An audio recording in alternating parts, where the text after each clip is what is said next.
ময়মনসিংহের গৌরীপুরে বুটিয়ারকোনা আদর্শ school and কলেজের অভিযুক্ত প্রধান শিক্ষক গোলাম মোহাম্মদের নৈরাজ্যের সৃষ্টির বিরুদ্ধে এলাকাবাসী, শিক্ষক, অভিভাবক ও শিক্ষার্থীদের মানববন্ধন ও প্রতিবাদ সমাবেশ অনুষ্ঠিত হয়েছে। বৃহস্পতিবার দুপুর ১২টায় উপজেলার মাহুয়া ইউনিয়নের বুটিয়ারকোনা আদর্শ স্কুল অ্যান্ড কলেজের সামনে এই মানববন্ধন অনুষ্ঠিত হয়। আমি অত্র স্কুলের একজন অভিভাবক। আমি আমার সন্তান যখন স্কুলে আসে জিজ্ঞেস করে যে আজকে কি স্কুলে গন্ডগোল হবে, আমি কি যাবো কিনা, আমি তখন বিব্রত বোধ করি। আসলে এটা স্কুলের স্টুডেন্ট যখন জিজ্ঞেস করে তখন আসলে তো অভিভাবক হিসেবে আমার কোনো উৎকণ্ঠায় আমার থাকতে হয়। আমি কলেজে যাই, আমি কলেজ থেকে প্রাইমারি স্কুলের শিক্ষককে জিজ্ঞেস করি যে দেখি তো আমার মেয়েটা যদি ভয় পায় তাহলে তুমি একটা সেভ করো। এভাবে তো স্কুল চলতে পারে না। এভাবে একটা স্কুলের এই পরিবেশ নষ্ট করার জন্য এই জিএম স্যার ১৭ বছর স্কুল চালাইছেন। এলাকাবাসী হিসেবে আমরা জোর প্রতিবাদ জানাচ্ছি। আপনি আইনিগতভাবে আপনি বহিষ্কৃত হয়েছেন, ওটা অভিযোগ প্রমাণিত হয়েছে। ৩ জন সরকারি কর্মকর্তা আপনাকে এই তদন্ত করে সেই প্রমাণ পেয়েছে। আপনি আইনি মোকাবেলা করে আসেন, আমাদের কোনো আপত্তি নাই। আমরা আপনাকে ভুলের মামলা দিয়ে গ্রহণ করে নেব। আমি ১২,৭০,০০০ টাকা দিচ্ছি। উনি আমাকে একটা ভুয়া নিয়োগপত্র দিচ্ছে। নিয়োগপত্র দেওয়ার পরে আমি ওনাকে ১২,৭০,০০০ টাকা দিচ্ছি। পরে এই নিয়োগপত্রের মধ্যে চাকরিতে জয়েন করার ডেট আছে, এই ডেট মতো আমার দেড়ে আসছে। উনি বলছে যে আমরা চাকরি পত্রে জয়েন নিছি, যখন সময় তখন তোমাকে আমরা বাড়িতে নিয়ে আসবো। এই আজ ৪ বছর যাবৎ উনি আমাদের এই দোকানটির মধ্যে ভাবছে। আজকে এই ১ বছর ২ মাস যাবৎ এই বুটিয়ারকোনা স্কুলে যে করুণ অবস্থা ধারণ করেছে, তাহার জন্য একমাত্র দায়ী গোলাম মোহাম্মদ জিয়ান স্যার। আমি স্কুলে ২ জন শিক্ষক নিয়ে কি আমি স্কুলটা চালাইতে পারি? ৫টা ক্লাস ৩ জন শিক্ষক আছি। শাকিল আহমদ স্যার আমাকে ডেকে বলছে যে শিক্ষক আপনার নিয়ে ক্লাস করান। তারপরে স্যারের ব্যবস্থা করে দিচ্ছে, একজনের ৭,০০০ টাকা প্রতি মাসে, আরেকজনের ৫,০০০ টাকা, আরেকজন আমি রাখছি ৩,০০০ টাকা, এবং একটা আয়া আছে তারও ১,৫০০ টাকা বেতন দিতে হয়। বিদ্যুৎ বিল আছে, অন্য খরচ সহ প্রায় ২০,০০০ টাকা প্রতি মাসে আমার করতে হয়, বা এর চেয়েও বেশি। এই যে এই সময় পর্যন্ত আমি চালিয়ে গেলাম। আগে যদি চিন্তা করি ২০২২ সাল পর্যন্ত স্যারে কোনো সময় শিক্ষক চায় নাই, এনটিআরসি থেকে শিক্ষক চায় নাই। এরপরে আমি ৬ষ্ঠ দিন গণবিজ্ঞপ্তিতে আমি শিক্ষক চাইছি, এবং ৪ জন শিক্ষক আমি অলরেডি পেয়ে গেছি, এবং তাদের যোগদান নেওয়ার জন্য আমি ব্যবস্থা করছি। স্যারের সাথে আমি যোগাযোগ করার পরে স্যারে বলছে যে হ্যাঁ ঠিক আছে, আপনি ব্যবস্থা করবেন। এখন গত ২৫ তারিখে স্যার আইসা, আমি তখন মামাসিং ছিলাম ডিডি অফিসে, আমার সাথে সাইফুল ছিল। এদিকে এই আমার শিক্ষকগুলিকে আনিয়া, নতুন শিক্ষক যারা এনটিআরসি আছে তাদেরকে আনিয়া বলছে তোমরা আমার সাথে যোগদান পত্র নিয়োগ করতে আমি ক্ষতি করবো, এই কথা বলছে। এই কথাটার জন্যই আনোয়ার স্যার একটু কেটে গেছে মনে হয়, আমি বুঝি জানি না, কিন্তু অনুমান করতে পারছি। যাই হোক, এই গত আগস্ট মাসের ১৭ তারিখ, গত আগস্টের ১৭ তারিখ আমাকে কিছু সংখ্যক লোকে গরিবপুর থেকে বিভিন্ন পায়তারের মাধ্যমে ৫,০০০ টাকা নিয়ে যায়। এরপরে আমি টিউনুর স্যারের কাছে লিখিত অনুরোধ দিছি। তারপরে মাধ্যমিকে দিছি, মাধ্যমিকে বলছে কিছু বলে নাই। গেলাম থানায় বলে মাধ্যমিকের দ্বারস্থ থানায় নিবে না। গেছিলাম এসপি সাহেবের কাছে, এসপি সাহেবও ব্যবস্থা করার জন্য বলছে। তারপরে আমি আবার যোগাযোগ করলে পরে বলে যে ঠিক আছে আমরা তদন্ত করতেছি। তো গত ২৫ তারিখে আমি আমার কর্তৃপক্ষকে বুঝাইয়া আমি ইনশাল্লাহ এই স্কুলের বৃহৎ সম্পদ আমি হাতে পেয়েছি। তাছাড়া স্যারের কাছে যখন ছিল, সুলাইমান নামে একজন শিক্ষক ছিল আমার স্কুলে, যিনি গত আন্দোলনের পরে তিনি চলে যায়। আর ওনার আমি দেখতে পাইছি ওনার ইন্ডেক্স নাম্বারটা উনি ডিলেট করার চেষ্টা করছে। এই কি একজন শিক্ষকের প্রতিকার কাজ? পাসওয়ার্ডটা পায় যদি সে একজন শিক্ষকের ইন্ডাস্ট্রি মডিউলাইজ করতে চেষ্টা করে সকল ছাত্রছাত্রীদের চাইতেছে সুলেমানকে আসার জন্য। এবং আমার কাছে গ্রামের মানুষও অনেকে বলছে আসবে উনি আসবে না, এটা পরে কথা, কিন্তু স্কুলের যা দায়িত্ব আছে সে না পাসওয়ার্ড দিয়া ওনার কি করবে, ইন্ডাস্ট্রি করবে প্রয়োজনের তাগিদে, কিন্তু না, সে বহিষ্কারী অবস্থায় এই অবস্থা করে। এটা হোক, আমি আমার কথা আর দীর্ঘায়িত না করে সকল স্তরে সকল ছাত্রছাত্রী, অত্র এলাকার সম্মানিত মুরব্বিয়ান, অভিভাবক বৃন্দ, আমি আপনাদের কাছে করজোরে করবার্থী, মিডিয়ার বাইরের কাছে করজোরে করবার্থী, আনোয়ার মামা যা করেছে এই জন্য আমি সকলের কাছে করবার্থী।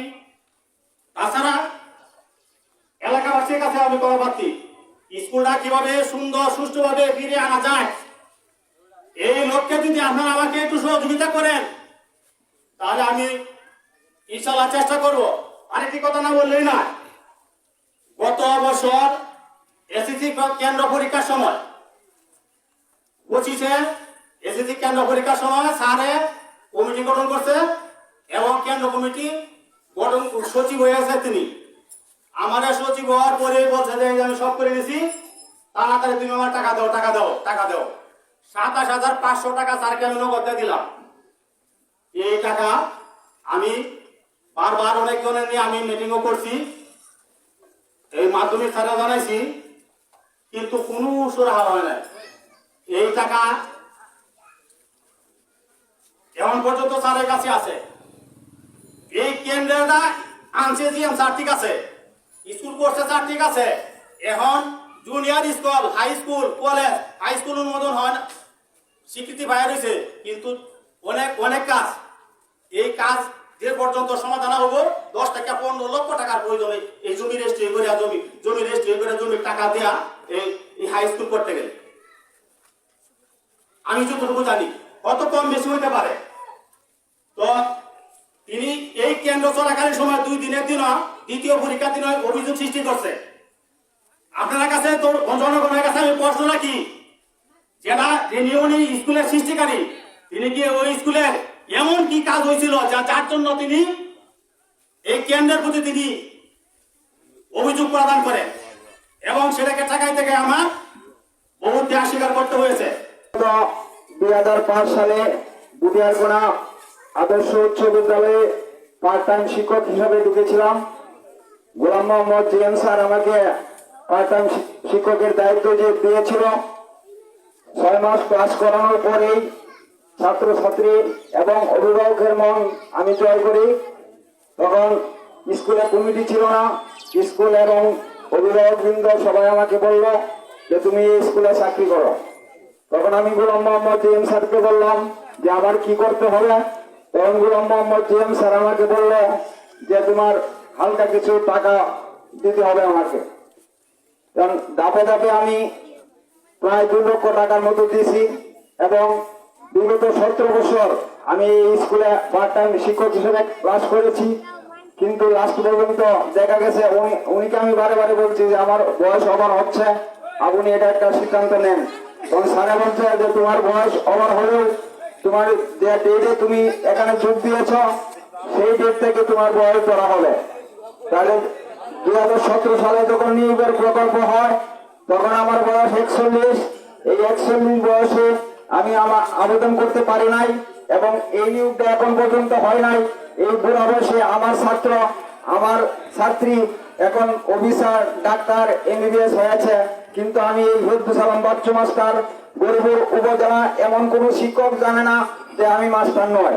এবং মাহারি ইউনিয়নে বা আশেপাশে যারা আছে সবাই জানে আমি মাস্টার, কিন্তু মাস্টারটিকে কিন্তু বেতনভুক্ত মাস্টার না। এই 17 বছর উনি একজন শিক্ষক মানুষ, উনি একজন শিক্ষিত মানুষ, এমন একজন শিক্ষিত মানুষ যে এমন একজন বেহাল কাজ করতে পারে, এমন একজন দুর্নীতি মানুষ, এমন একজন রাজনীতির প্রেক্ষাপটে এসে সে যে এরম শয়তানের আচরণ ধারণ করবে আমি জীবনে কল্পনা করতে পারি নাই। তিনি আমার টিচার ছিলেন, যদি উনি আমার টিচার না থাকতেন তাহলে উনি শিক্ষিত মানুষ না হতেন, আমি শিক্ষিত মানুষ না হতাম। আমার যদি সন্তান না থাকতো, আমার যদি এলাকার ঐতিহ্য না থাকতো, তাহলে তো আমি আমার পারিবারিকভাবেই ওনার বিরুদ্ধে অ্যাকশন নিতাম, কিন্তু আমি অ্যাকশন নেই নাই। আমি এই এলাকার মানুষের দিকে চেয়ে রয়েছি, সৃষ্টিকর্তার দিকে চেয়ে রয়েছি। এখন আমার বুড়া বয়সে নারায়ণগঞ্জ গার্মেন্টসে চাকরি করতে হয় কেন? আমি এই মিডিয়া ভাইদেরকে দৃষ্টি আকর্ষণ করে বলছি, বাংলাদেশে এমন কোন শিক্ষক যাতে না থাকে যে এলাকার ক্ষতি হবে, শিক্ষা প্রতিষ্ঠানের ক্ষতি হবে, ছাত্রছাত্রীদের ক্ষতি হবে, দেশের সবাই যেন এই অ্যাকশনের বিরুদ্ধে থাকে এবং এরকম দুর্নীতিবাজ শিক্ষককে যে স্কুল থেকে বহিষ্কার করে। আনোয়ার স্যারের যে ঘটনা সামাজিক যোগাযোগের মাধ্যমে ভালো হয়েছে, আপনারা অনেকে জানেন, শিক্ষার্থীরা বলেছে এবং এলাকাবাসীও জানে যে কিভাবে অপ্রীতিকর ঘটনা ঘটেছে। তো এখানে আনোয়ার স্যার আগের ঘটনাটা নাই, ভিডিও ক্লিপটা ছিল 1 মিনিট 56 সেকেন্ডের, 1 মিনিট 56 সেকেন্ডকে কেটে এটা 10 সেকেন্ডে নিয়ে আসা হয়েছে। তাহলে বাকি আগের যে ভিডিওটা কোথায়? কারণ এই দিন তারা ট্র্যাপে ফেলার জন্য তারা আগে থেকে গোপন ক্যামেরায় এটা ধারণ করছিল এবং এটার সাথে জিএম এর সাথে কুচক্রী কিছু লোক জড়িত ছিল। সময়ের ব্যবধানে আপনারা তাদের নামও আপনারা জানতে পারবেন। এই যে আনোয়ার স্যার আজকে যে কাজটা করেছে, একটা সাহসিকতার কাজ করেছে। কারণ গোলাম মোহাম্মদ যদি শিক্ষক হয়, গোলাম মোহাম্মদ শিক্ষক হয়ে যদি আরেকজন শিক্ষক জনাব মৌলভী স্যারকে যদি প্রেস ক্লাবে আটকে থেকে নির্যাতন করে যদি পাশার নিতে পারে, এটার যদি কোনো বিচার না হয়, যদি 17 আগস্টে প্রশাসন কোনো দায় না নিতে পারে, যদি এসপি তার বক্তব্য ভুল ব্যাখ্যা দেয় এবং এটা যদি সে যদি বলে যে এই প্রতিষ্ঠান সম্পর্কে জানি না, এগুলো যদি কোনো বিচার না হয়, তাহলে আনোয়ার স্যারের কোনো বিচার হবে না এই মাটিতে।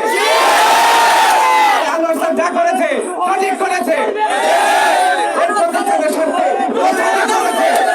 আমরা প্রত্যেকেই হবো আনোয়ার স্যার, এই জিএম স্যারের বিরুদ্ধেও দুর্নীতির বিরুদ্ধে আমরা প্রত্যেকেই আনোয়ার মাস্টার হব।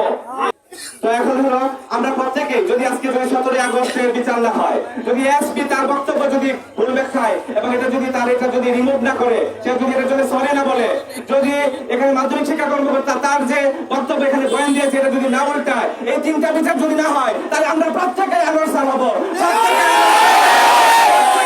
ঘরে ঘরে দুর্গ করে তুলবো।